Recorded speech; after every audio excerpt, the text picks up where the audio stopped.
முஸ்லிம்கள் துன்பப்படுவதை கண்டு உள்ளம் அழ வேண்டும்.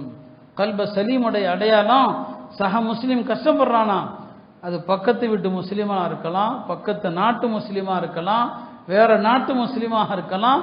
முஸ்லிம்களுக்கு வருகிற வேதனை தனக்கு வேதனையை தரணும். இன்றைக்கு வேதனையான நாட்கள் தான். கஸால நடக்கிற அட்டூழியங்கள் நம்மளால் அதையெல்லாம் பார்க்க கூட முடிகிறது இல்லை. நான் பொதுவாக எந்த வீடியோக்களையும் பார்க்கறது கிடையாது. ஏன்னா அதெல்லாம் நம்முடைய நிம்மதியை மேலும் மேலும் கெடுக்குது. துவா செய்கிறது தெரியுது, என்ன நடக்குது என்பதை தெரியுது. எத்தனையோ முஸ்லிம் நாடுகள் இருந்தும் கூட அந்த மக்களுடைய துயரத்திற்காக ஒரு குரல் கூட கிடையாது, ஒரு குரல் கூட இல்லை. உலகமே நிசப்தம், மயான அமைதி, சுடுகாட்டை போல அமைதி.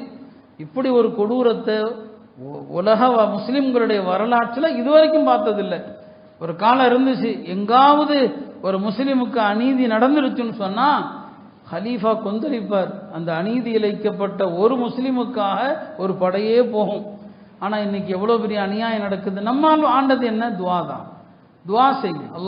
அல்லாஹும்ம உன்சுர்லி அஹ்லி கஸ்ஸா, யா அல்லாஹ் இந்த கஸ்ஸா முஸ்லிம்களுக்கு உதவி செய், கஸ்ஸா முஸ்லிம்களுடைய துன்பத்தை நீக்கு, அவங்களுடைய துயரத்தை நீக்குன்னு ஒவ்வொரு தொழுகையிலையும் துவா செய்யுங்க. அடுத்த முஸ்லிம்களுடைய துன்பத்திற்கு நம்முடைய உள்ளம் வருத்தப்படணும். கல்ப சலீமுடைய அடையாளம்.